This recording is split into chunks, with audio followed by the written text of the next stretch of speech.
Well, good morning, friends. How we doing today? Good morning, friends. Good to be here with you all. Hope things are going well where you're at today. We are in our sermon series, our sermon summer teaching series on the Sermon on the Mount, Matthew chapters 5, 6, and 7. And this week, if you were around this Sunday or you watched online, we came to Matthew 6, verses 19 through 24, where Jesus talks about the contrast between storing up earthly treasures and storing up heavenly treasures. And so let's just read it again. It's only a few verses long. This is what he said. He said, "Do not store up for yourselves treasures on earth, where moths and vermin destroy." The NIV uses the word vermin. I love that word vermin. It's not something you hear in that day. I wasn't even totally sure what it meant, but so I looked it up. The definition is vermin are they're wild animals or sometimes even parasites that are known to be damaging to crops, which makes a ton of sense in their agrarian society. Crops would have been extremely valuable to them. So Jesus says, "Don't store for yourself treasures on earth where moth and vermin destroy and where thieves break in and steal. But store up for yourselves treasures in heaven where moths and vermin do not destroy and where thieves do not break in and steal. For where your treasure is, there your heart will also be." The eye is the lamp of the body, and if your eyes are healthy, your whole body will be full of light. But if your eyes are unhealthy, your whole body will be full of darkness. If then the light within you is darkness, how great is that darkness? No one can serve two masters, Jesus says. Either you will hate the one and love the other, or you will be devoted to one and despise the other. You cannot serve both God and money. Now, I found it interesting. Some commentators, several of them actually, suggest that the implication in the Greek words that we translate healthy and unhealthy actually imply the idea of being generous versus the idea of being greedy, and that makes a ton of sense given the context. So here we are. Jesus is talking about wealth, possessions, specifically money. And in our day, we live in this currency based society. And so, um, as a society, for us to store up treasure on earth, it naturally means to us, as we come to the text, to store up monetary wealth. In our day, that's what it would mean. Now, there's some other types of treasure that we could potentially store up and do in our time: power, reputation, fame, etc. And Jesus really addresses all manner of earthly treasure throughout the Sermon on the Mount. But here, he's expressly talking about wealth.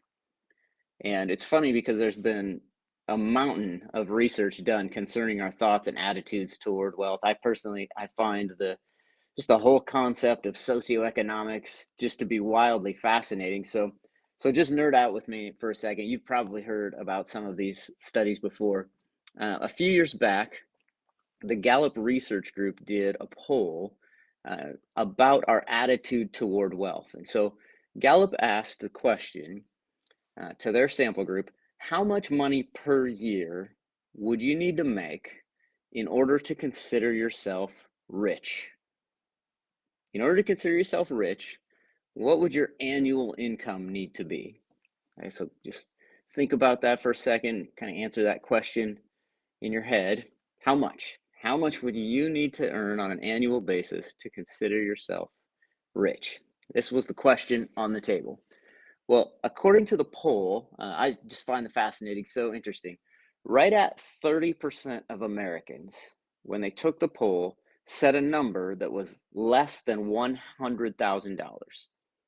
You know, whatever they said they would need to earn on an annual basis in order to consider themselves rich, about a third of Americans said a number that was $99,999 or less. Now, this the poll was about a decade ago, so it's been a few years now. So we just kind of adjust that in your head for inflation, but for our purpose, the number really doesn't matter for the sake of this conversation. About a third of the people said a number less than $100,000. At the other end of the spectrum, about 15% of Americans said it would take an annual income of $1 million or more to consider themselves rich. Now, here's where it gets interesting. Gallup found that in those households earning less than $50,000 a year, okay, at the time that was roughly the national average for an American household. In the households earning less than the average, they said on average that they would need to make about $100,000 per year to be rich. In the households that earned between 50,000, the average, and 75,000, they said that they would need to earn roughly $200,000 in order to be rich. And in the households that earned more than 75,000, they said that they would need to earn on average about $250,000 in order to be rich. You see the idea that the more they have, the more we have, the more we think we need. There's another survey by a finance group called the Spectrum Group, done just a couple years later, so a little more recently. They did a survey and they found that 1 in 5, what they consider to be ultra high net worth professionals. Okay, so their definition of that was professionals with a net worth between $5 and $25 million. Okay, they found that by and large, most of them were concerned, or not most of them, 1 in 5 were concerned that they wouldn't have enough money to last through retirement. 1 in 5 people with a net worth between $5 and $25 million were concerned that they didn't have enough money to retire.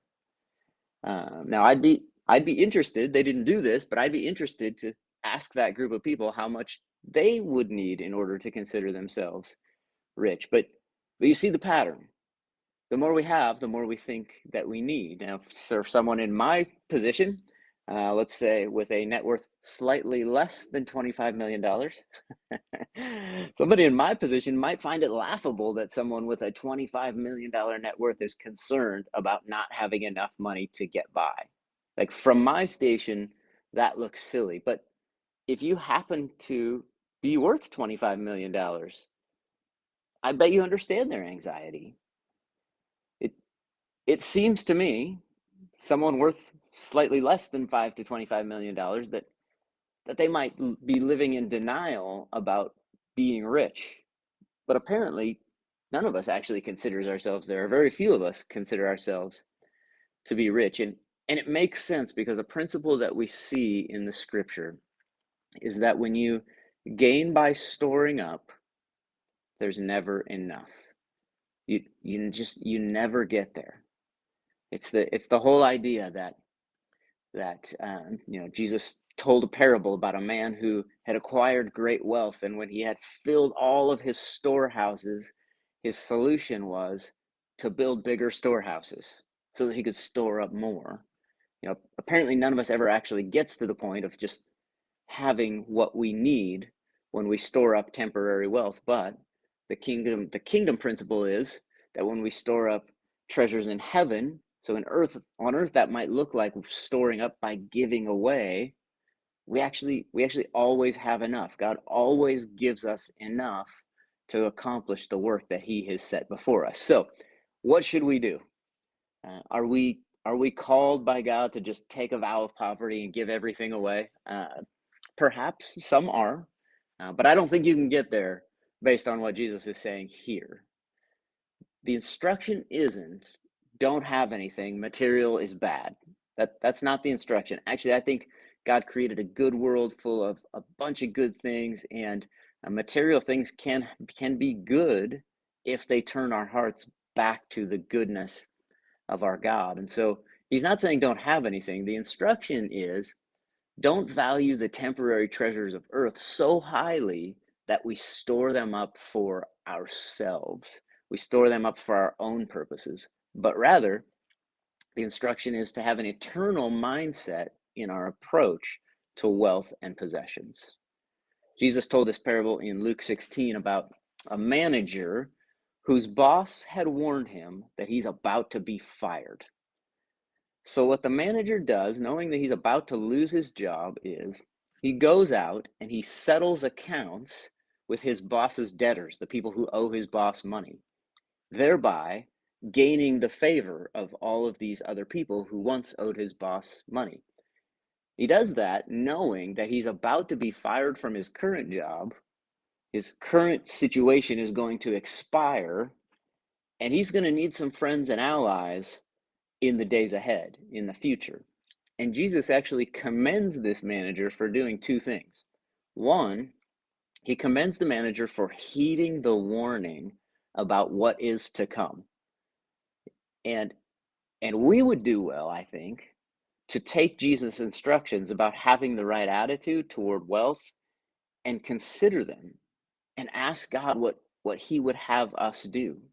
I think it would be wise for us to say, okay, Jesus seems to think this is really important, so we should just take him seriously and really examine our own hearts. And the second thing that the manager is commended for, first is heeding the warning, and second, he's commended for taking action to improve his future situation, knowing that his present situation isn't going to last forever.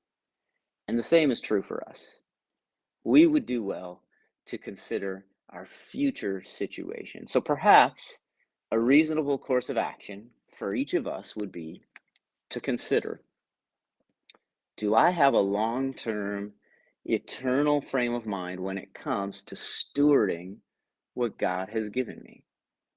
Am, am I really considering the big picture? You know, Francis Chan likes to say that we spend our lives working towards saving up for the last 10 years of our life, and sometimes we do it totally disregarding the millions of years that come after that in eternity.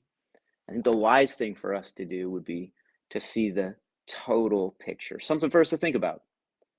Lord, give us healthy eyes to see our lives and to see our world the way that you do. Thanks for joining in, friends. I look forward to seeing you tomorrow. Have an awesome day. God bless you.